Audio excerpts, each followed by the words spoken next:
अस्सलाम वालेकुम, मैं हूं आबिद अंदलीब। चाइना और भारत का जो लद्दाख तनाज़ा है वो एक नई समत इख्तियार कर गया है। बिल्कुल रात की तारीकी में चाइना की जो फ़ौज है वो मज़ीद अंदर घुसने में कामयाब हुई है। वहाँ से बड़ी ही जो इम्पोर्टेंट ख़बर आ रही है इस वक्त, जो हिंदुस्तान की आर्मी का ख़ुद ऑफिशियल मौक़िफ़ सामने आया है। ये पहली दफ़ा ऐसा हुआ है। इससे पहले जो एक बहुत बड़ा इवेंट हुआ था जून में, उसकी भी आपको इस तरह से जो है वो उनकी बेबसी आपको सामने नहीं मिलती। लेकिन जिस तरह से इस रात के इवेंट में जो 29 और 30 अगस्त की रात को चाइना की जो फ़ौजें हैं उन्होंने लद्दाख में घुसने का, मज़ीद अंदर जो है वो घुसने का एक कामयाब ऑपरेशन किया, जिसमें हिंदुस्तान की जो फ़ौज है वो उसको मुँह की खानी पड़ी। आज ये ख़बरें बिलाखिर सामने आई हैं जब हिंदुस्तान ने देखा कि गलवान वैली पे चाइना ने ये जो दूसरा बड़ा कब्ज़ा किया है। चाइना इससे बाज नहीं आता तो उनको अपने कन्फेशनल स्टेटमेंट देना पड़ा कि ये चाइना जो है वो मज़ीद आगे बढ़ा है। ये बहुत ही इंपॉर्टेंट ख़बर है, इसको लेके पूरा इंटरनेशनल मीडिया इस पे गुफ्तगू कर रहा है। हिंदुस्तान का मीडिया, खुद वो मीडिया जो इससे पहले तक आपको पता है ये बात तस्लीम नहीं करता था कि चाइना या उनका प्राइम मिनिस्टर इवन ये बात तस्लीम नहीं करता था कि चाइना ने उनकी कोई ज़मीन जो है वो ऑक्यूपाई की है। 20 लोग तक मर गए और अब उनके ख़ानदान भी जो है वो शोर मचा रहे हैं कि उनको डाउट है, उनको बताया जाए कि उनके जो लोग थे वो कैसे मरे। उनके ख़ानदान वाले अब उनसे सवाल करते हैं। लेकिन ये जो पेंगोंग तासू जो लेक है, ये रात की जो बहुत बड़ी डेवलपमेंट हुई है 29 और 30 की रात को, जिसमें PLA जो है पीपल्स लिबरेशन आर्मी, उसने एक बड़ा ही कामयाब ऑपरेशन किया है। और वो हिंदुस्तान का वो मीडिया जो इससे पहले ये कहता था कि हमारे मुज़ाकरात कामयाब हो गए और चाइना वापस चला गया है, आज वही मीडिया हिंदुस्तान टाइम जो है वो लिखता है कि फॉरगेट डिसएंगेजमेंट, यानी कि जितनी भी डिसएंगेजमेंट जिस पे आप इतना अरसा कलाम करते रहे उसको भूल जाएं। चाइना बिल्कुल भी वापस नहीं जा रहा। और एक एतराफ़ी बयान सामने आया इंडियन कर्नल का, जिसने ये खुद कन्फेस किया कि हमें बहुत बड़ी जो है वो मज़ामत का सामना है चाइना की तरफ से, और चाइना ने रात की तारीखी में स्टेटस को जो है उसको वायलेट किया और आगे बढ़ने की कोशिश की है। आपको मैं एक बात बताऊं कि जून से लेकर जब से 20 फौजी मारे थे चाइना ने हिंदुस्तान के, उस वक्त से लेकर आज तक, अब इस वक्त भी चाइना जो है वो किसी तरह की टॉक्स में पार्टिसिपेट नहीं करना चाहता। हिंदुस्तान की भरपूर कोशिश है, हिंदुस्तान की मिन्नतें तरले करने के बाद वीडियो कॉल्स हुई, उनकी मीटिंग्स हुई, हाई ऑफिशियल्स की मीटिंग हुई आपस में। हिंदुस्तान की यही ख्वाहिश थी कि आप हमें पूरी दुनिया के सामने जलील ना करें, आप अपना जो पुराना जो है हमारी जो पुरानी बाउंड्रीज थी उन पे वापस चले जाएं। लेकिन चाइना ने किसी बात को तस्लीम नहीं किया।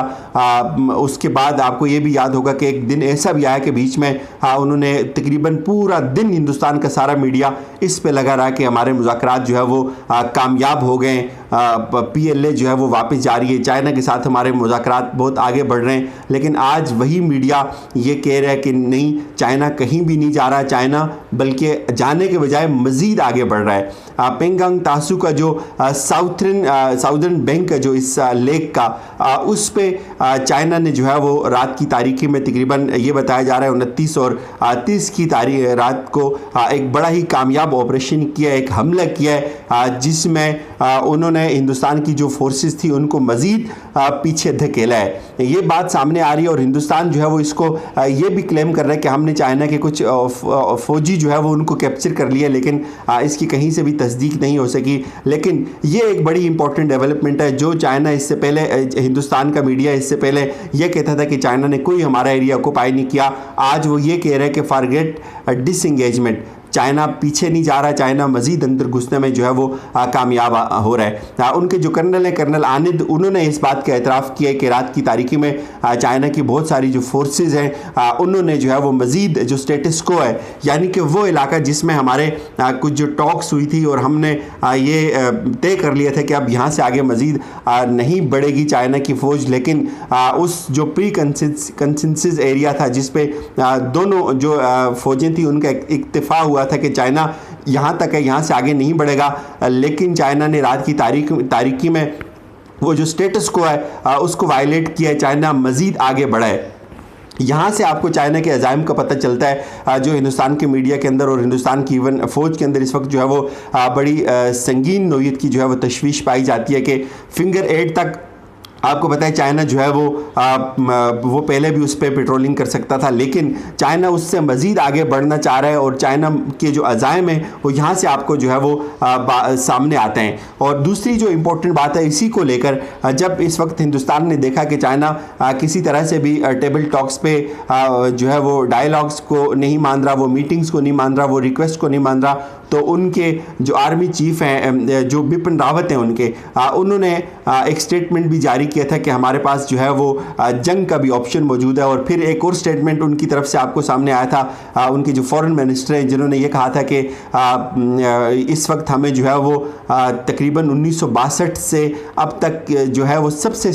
जो संगीन तरीन हालात हैं, ऐसे हालात का सामना जो 1962 से अब तक पैदा नहीं हुए थे, हम इतनी जो है वो बुरी सूरत हाल में लद्दाख के अंदर। तो ये अगर आप इन 3-4 चीज़ों को मिलाकर देखें और फिर मोदी का वो बयान मिलाकर देखें जिसमें मोदी ने कहा था कि हमारा कोई भी रकबा किसी के पास नहीं है, और उसने एक दफ़ा आपको याद है जब इलेक्शन आ रहे थे तो उन्होंने अपना जो ट्विटर था उसको उस पर चौकीदार लिखा था। तो अब उस चौकीदार ने जो है वो लंका ढा दी है। बड़ी ही ज़िल्लत का सामना है इस वक्त हिंदुस्तान की फ़ौज को। चाइना की फ़ौज जो है वो मज़ीद अंदर घुसने में कामयाब हो चुकी हुई है, उनको वहाँ से मज़ीद भगाया है, मज़ीद पसपाई जो है वो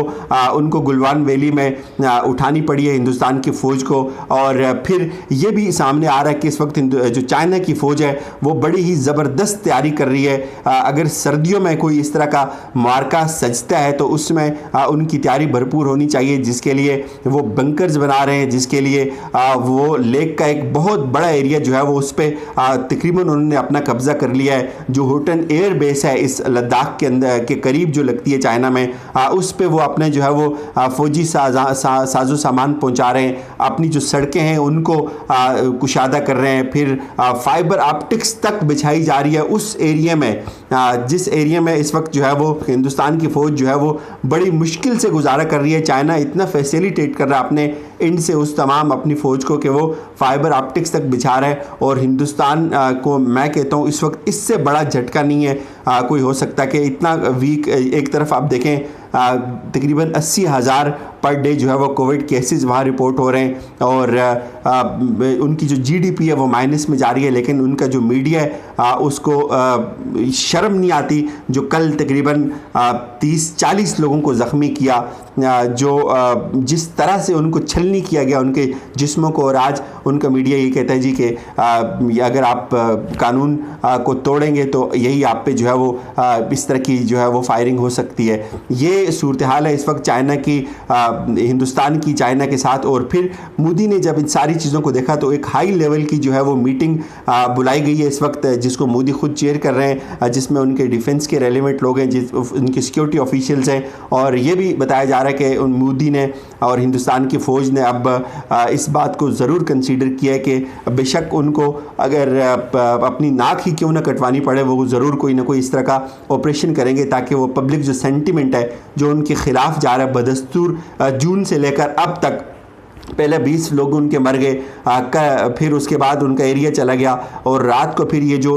ख़बर आ रही है जिसमें 29 और 30 अगस्त की रात को एक इस दरमियानी शब चाइना की एक बड़ी जो है वो फोर्सेस उन्होंने हमला किया, मज़ीद अंदर घुसने में चाइना की फ़ौज जो है वो कामयाब हुई है। ये हिंदुस्तान की तरफ से जो है वो उसको हिंदुस्तान को चाइना की तरफ से बहुत ही बड़ा झटका है। अपना फीडबैक दीजिएगा, अपना बहुत सारा ख्याल रखिएगा। खुदा हाफिज़।